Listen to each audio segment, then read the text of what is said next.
Fathers and brothers, listen to me. God appeared to our father Abram while he was still in Mesopotamia, before he lived in Haran. Leave your country and your people, God said, and go to a land I will show you. So Abram left the land of the Chaldeans and settled in Haran. Well, after the death of his father, God sent him to this place in which you and I are now living.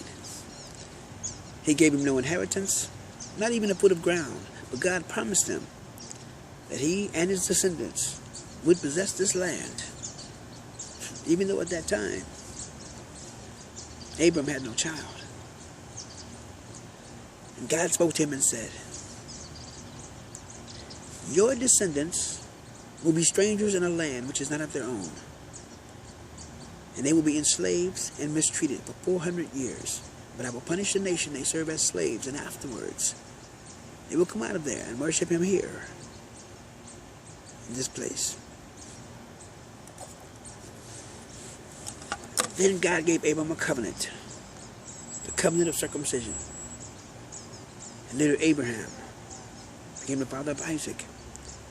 And he was circumcised 8 days after his birth.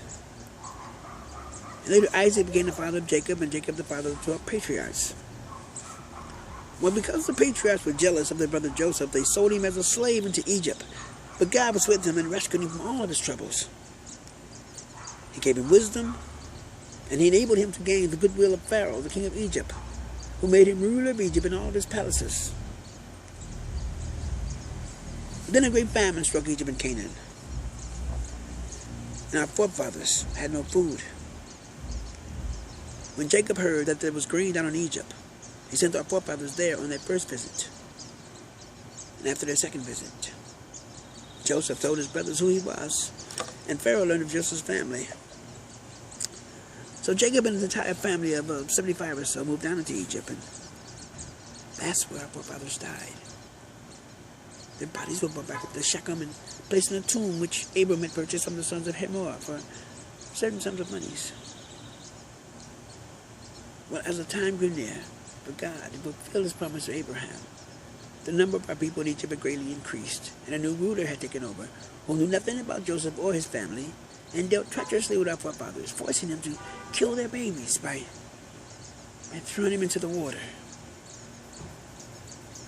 Then Moses was born. And he was no ordinary child. For 3 months he was raised in his father's house, and afterwards he was placed out and taken by the daughter of Pharaoh and brought up as her own. He was well educated in all the Egyptian manners, and he was strong, both in speech and in action. So one day Moses was tending to the flock, which belonged to his father-in-law Jethro, who also was priest to the Midians. And he took the flock around to the back of the desert.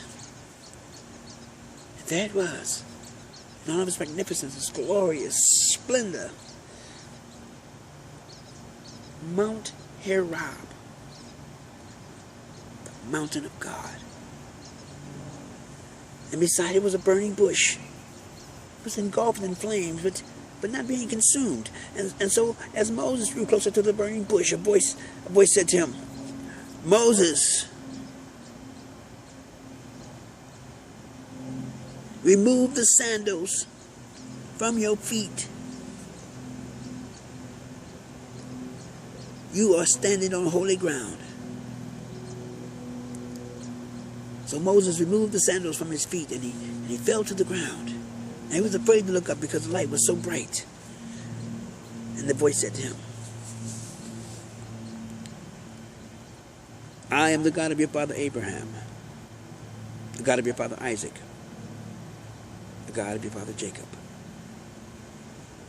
And I have heard my people cry. I have seen their afflictions. I want you to go tell Pharaoh, I said, let my people go. And Moses replied, but, O Lord, who am I that I should go to Pharaoh and tell him to let your people go? And when the children of Israel ask me who sent me, what is his name, who shall I tell them sent me?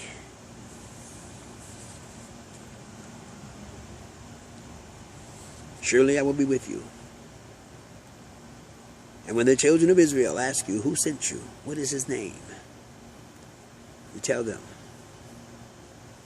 I am sent you. I am the Lord, your God, who brought you out of the land of Egypt, out of the house of bondage. You shall have no other gods before me. You shall not make for yourselves a carved image or any likeness of anything that is in the heaven above, or that is in the earth beneath, or that is in the waters under the earth. You shall not bow down to them nor serve them.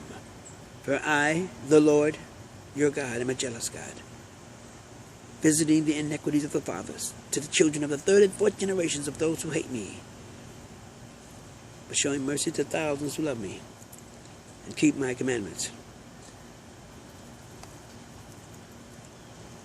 Remember the Sabbath, keep it holy. 6 days you shall labor and do all of your works, but the seventh day is the Sabbath of the Lord your God. And in it you shall do no work, you, nor your son, nor your daughter, nor your male servant, nor your female servant, nor your cattle, nor the stranger that is within your gate. For in 6 days the Lord created the heavens and the earth and the seas and all that is in them. And on the seventh day he rested, and he blessed the Sabbath, and made it holy. Honor your father and your mother, so that your days in the land in which the Lord your God has given you may be long. You shall not kill. You shall not commit adultery. You shall not steal. You shall not bear false witness against your neighbor. You shall not envy your neighbor for anything that he or she may have, their home, their car, their clothes, their children, their jewelry. You shall not envy anything that is of your neighbors. And you shall love one another as I have love for you.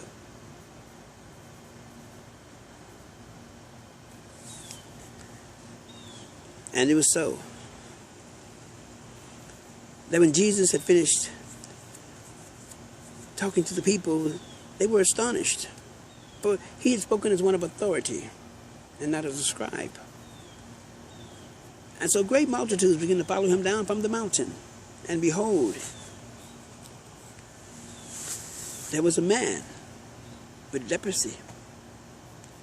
And when the man saw Jesus, he fell to his knees and he cried out. He said, "Oh Lord, oh Lord, oh Lord, my God. If you are willing, Lord, you can make me clean." And Jesus reached out his hand and touched the man and said to him, "I am willing. Be healed." And instantly, the man was healed.